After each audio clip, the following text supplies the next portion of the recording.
Elon মাস্ককে Bangladesh সফরের আমন্ত্রণ জানালেন প্রধান উপদেষ্টা। মার্কিন শীর্ষস্থানীয় ব্যবসায়ী ও স্পেসএক্সের প্রধান নির্বাহী কর্মকর্তা ইলন মাস্ককে বাংলাদেশ সফরের আমন্ত্রণ জানিয়েছেন অন্তর্বর্তী সরকারের প্রধান উপদেষ্টা ড. মুহাম্মদ ইউনূস।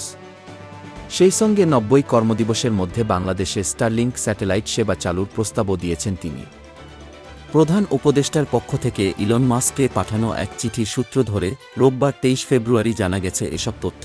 গত বৃহস্পতিবার ১৯ ফেব্রুয়ারি এ চিঠি পাঠানো হয়েছিল মাস্ককে। বাংলাদেশে স্টারলিংক স্যাটেলাইট সেবা চালুর প্রস্তাব দিয়ে ড.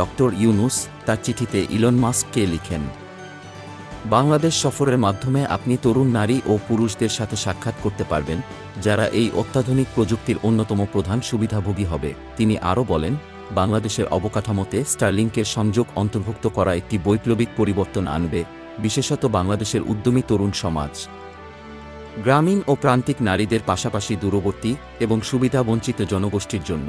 এছাড়াও প্রধান উপদেষ্টা তার উচ্চ প্রতিনিধি ড. খলিলুর রহমানকে স্পেসএক্স দলের সঙ্গে ঘনিষ্ঠভাবে সমন্বয় করতে নির্দেশ দিয়েছেন, যাতে প্রয়োজনীয় কাজগুলো দ্রুত সম্পন্ন করে আগামী ৯০ কর্মদিবসের মধ্যে বাংলাদেশে স্টারলিংক চালু করা যায়। এর আগে গত ১৩ ফেব্রুয়ারি ইলন মাস্কের সঙ্গে এক দীর্ঘ টেলিফোন আলোচনায় অংশ নেন প্রধান উপদেষ্টা। এই আলোচনায় তারা ভবিষ্যৎ সহযোগিতার বিষয় নিয়ে আলোচনা করেন এবং বাংলাদেশে স্টারলিংক স্যাটেলাইট ইন্টারনেট পরিষেবা চালুর অগ্রগতি নিয়ে আলোচনা করেন। Desk report, BE news, Dhaka.